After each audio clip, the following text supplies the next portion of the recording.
अस्सलामुअलैकुम। How are you my dear students. आज हम अपना इंग्लिश में न्यू लेसन स्टार्ट करेंगे और आपको दिख रहा होगा अपनी स्क्रीन पर ये लेसन 5 है, पाइथन इन लव। ठीक है, इससे पहले मैं आपको बताना चाहती हूँ कि लेसन 4 जो था हमारा अच्छे से हमने पढ़ लिया है, समझ लिया है और उसका मॉरल भी समझ लिया है। टाइगर एक जो पोएम थी, बहुत इंटरेस्टिंग पोएम थी।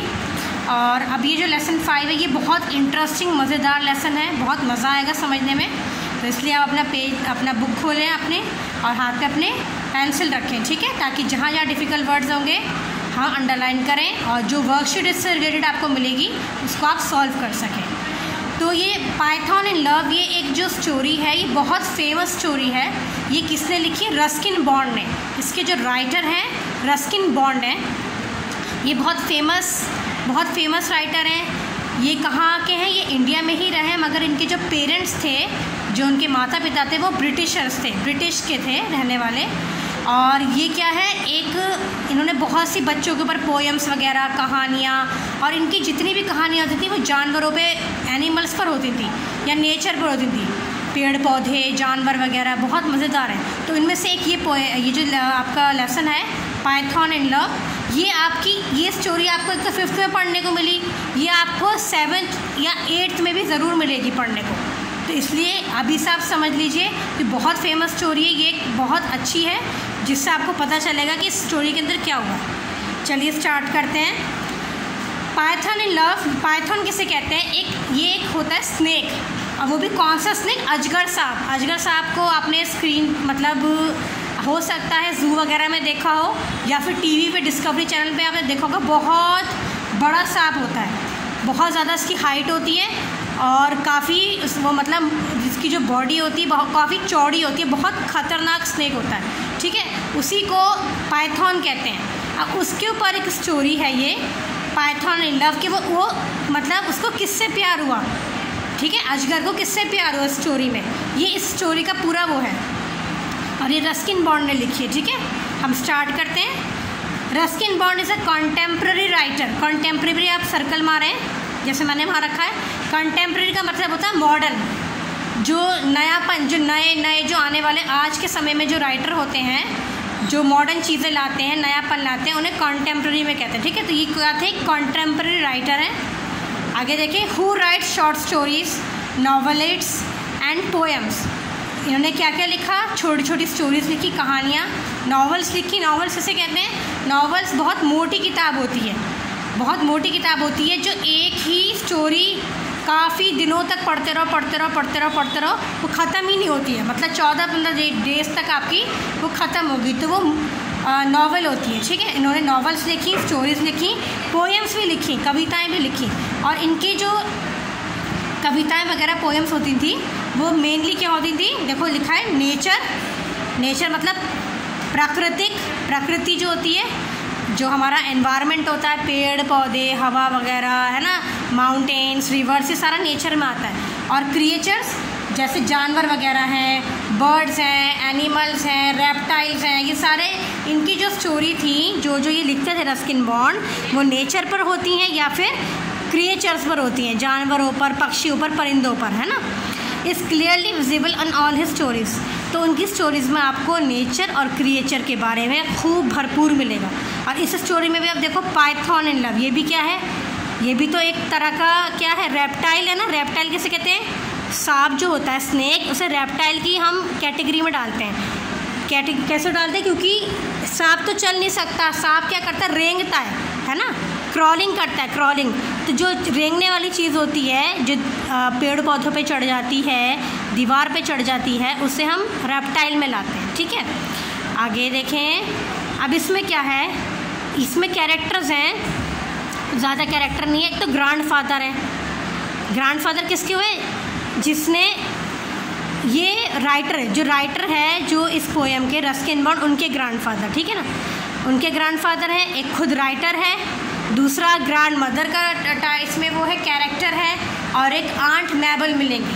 आंट मैबल मतलब राइटर की आंट, ठीक है। तो ये ज़्यादा कैरेक्टर्स वो नहीं है, मगर आपको खूब मज़ा आएगा। चलिए देखते हैं। Grandfather never could resist buying unusual pets unusual मतलब अजीब व गरीब।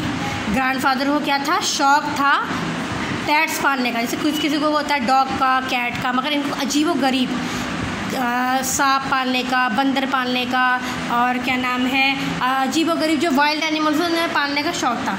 And one day he paid a snake charmer किसे कहते हैं, सपेरे को, in the bazaar 4 rupees for the young 4 foot python. 4 foot python मतलब 4 फीट लंबा अजगर। That was on display to a crowd of eager boys and girls. उन्होंने क्या करा, एक दिन बाज़ार गए और वहाँ पर जाके क्या करा, सपेरे से, स्नेक चार्मर से 4 रुपये में एक 4 फुट लंबा पाइथन अजगर ख़रीद लिया और क्या करा, और उसे क्या करने के लिए क्योंकि वो क्या करा था स्नेक चार्मर, वो लोगों को दिखा रहा था, बच्चों को, लड़कियों को, मगर उन्होंने क्या करा, ग्रैंडफादर को शौक था तो उन्होंने इसे परचेज़ कर लिया। ग्रैंडफादर इम्प्रेस्ड मतलब खुश होना। ग्रैंडफादर इम्प्रेस्ड द गैदरिंग कहते हैं इकट्ठा, by slinging the python over his shoulder. Slinging कहते हैं झूलने को, और शोल्डर्स कहते हैं कंधे को, है ना। जो मैं अंडरलाइन कर रही हूँ आप अंडरलाइन करें। And walking home with it, उन्होंने क्या करा, वो बहुत ज़्यादा खुश हुए, उन्होंने इस पाइथन को ख़रीदा और उन्होंने अपने कंधे पर से करके उसको पूरा क्या करा, अपनी गर्दन पे पूरा लपेट लिया। देखिए यहाँ पे दिख रहा होगा, ये पूरा लपेटे हुए हैं, ये पूरा पाइथन को, अजगर को लपेटे हुए हैं। देखिए कितना डेंजर एनिमल होता है, मगर इसे लपेटे हुए हैं। तो क्या हुआ, और ये बाज़ार से लेकर घर तक इसे ऐसे लपेटते हुए लेकर आए, बहुत खुशी। अब क्या हुआ, the first to see them was टोटो।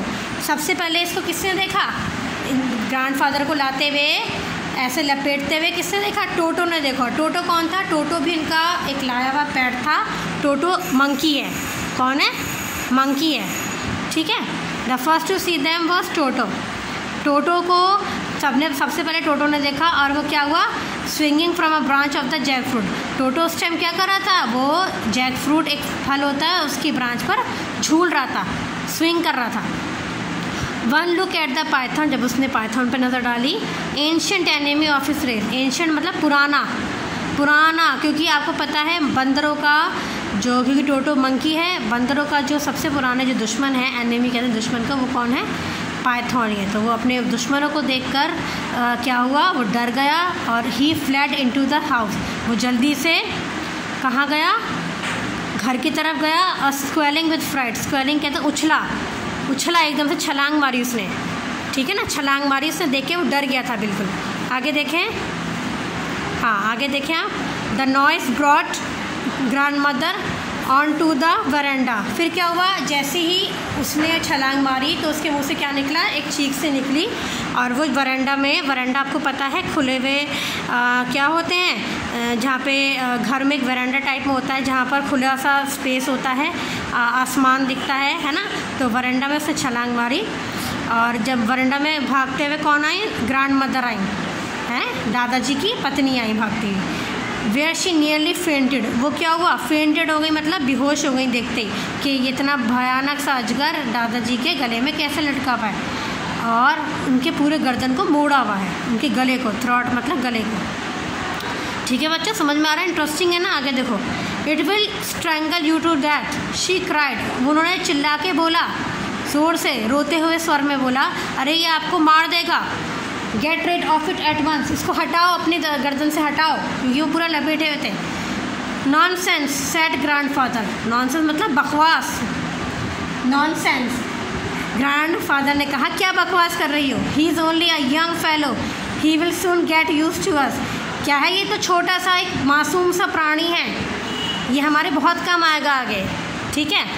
जब दादी जी ने कहा, ग्रैंडमदर ने, कि इसको हटाओ, वो चिल्लाई, वो डर गई। तो क्या हुआ, दादाजी ने कहा कि ये तो बहुत सीधा साधा भोला सा है, इनोसेंट है, इसको कोई, ये हमें कुछ परेशान नहीं करेगा। He might indeed said grandmother but I have no intention of getting used to him. उन्होंने कहा, दादी ने, ग्रैंडमदर ने, कि मुझे नहीं लगता, इंटेंशन मतलब मेरा मकसद ये नहीं है, मुझे नहीं लगता कि ये आपके काम आएगा आगे, कि इतनी जहरीली चीज़, इतनी भयानक सी चीज़ कि आप कैसे इसको गले में डाले हुए हो, इतना भारी, मुझे नहीं लगता ये आप पे काम आएगा। And you know your cousin Mabel. अब देखो यहाँ पर मैबल का नाम आ गया, आंट मैबल। आंट मैबल क्या थी, दादाजी की ग्रांड फादर की क्या थी, कज़न थी हैं। तो इस coming to stay with us tomorrow, उन्होंने कहा कि आपको पता है कि आपकी कज़न आ रही हैं, आंट मेबल आ रही हैं, और वो कब आ रही, कल ही आ रही हैं। She will leave the house, वो क्या करेंगी, घर को छोड़ देंगी इस 1 मिनट के अंदर। अगर उन्हें पता चला कि आपके घर में क्या है, सांप है, मतलब अगर उन्हें पता चल गया कि आपके घर में सांप है तो 1 मिनट में आपके घर में नहीं रहेंगी, वो चली जाएंगी एकदम ही। आगे देखो क्या होता है, आगे देखिए यहाँ पर, well perhaps we should show it to her as soon as she arrives. चलो देखते हैं हम क्या करेंगे, उसको भी दिखा देंगे जैसे वो आएगी। अराइव्स मतलब पहुँचना, जैसे वो यहाँ पर पहुँचेगी हम उसे भी दिखा देंगे।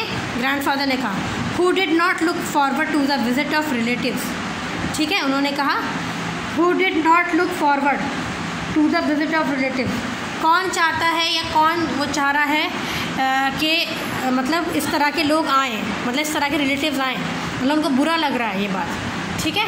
अब क्या हुआ, यहाँ पर आपने देखा होगा कि ग्रैंडफादर क्या है, वो नहीं चाहते इस पाइथन को हटाना गले से, मगर ग्रैंड मदर क्या कर रही हैं, वो उसको फोर्स कर रही हैं ग्रैंडफादर को कि इसे हटाओ, ये बहुत डेंजर है, क्योंकि आपकी जो कज़न है वो भी आ रही हैं घर पे। अगर वो उन्हें देखा तो क्या होगा, वो एकदम भाग जाएंगे। ठीक है स्टूडेंट्स, आप यहाँ तक इसको टिक कर लें, यहाँ तक हमने एक पेज समझ लिया है।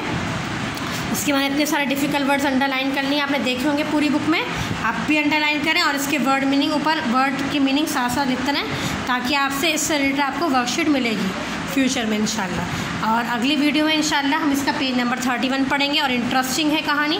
अब देखते हैं आगे क्या होता है उस पाइथन के साथ, क्या दादाजी से हटा देते हैं या वो खुद चला जाता है, इसके लिए आपको अगली वीडियो देखनी पड़ेगी। ठीक है, तो take care of yourself. अस्सलाम वालेकुम।